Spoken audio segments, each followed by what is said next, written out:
Welcome back mga katambalan, mga hot topic and issue pag-usapan natin. Update po tayo kay Barbie Fortesa at kay David Licao kung saan nga po magkasama sina David at Barbie sa ginanap na GMA Station ID. Ito nga po ay para sa selebrasyon ng Diamond Anniversary ng GMA. Makikita naman po na nagsama-sama ang ilang mga batikan sa GMA at sa pangunguna nga po ni Miss Jessica Soho at ni Miss Mel Chanco.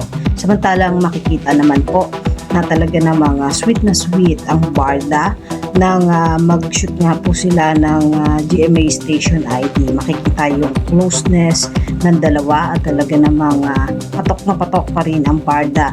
Makikita naman talaga kay na Barbie at David na very professional sila pagdating sa kanilang trabaho. Pagamat nagkakaroon man sila ng iba-ibang love team, nananatili pa rin ang barda na matatag at talaga namang nakakakilig pa rin ang tambalan ni na Barbie at David. Makikita naman ito sa ginanap na station ID ng GMA na talaga namang napaka-sweet at very comfortable talaga itong si David at Barbie sa isa't isa.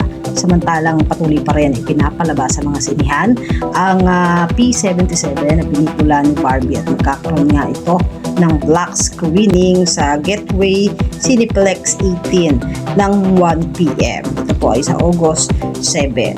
Samantalang si David naman po ay nagkaroon nga ng interview. Ito po ay para naman sa Beauty Empire. Nagagampanan nga po niya bilang Javier na ipapalabas nga po sa BU at sa GMA Prime.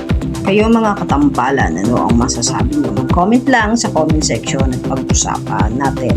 Yan ang mga hot topic and issue dito lamang sa Tambalang GK.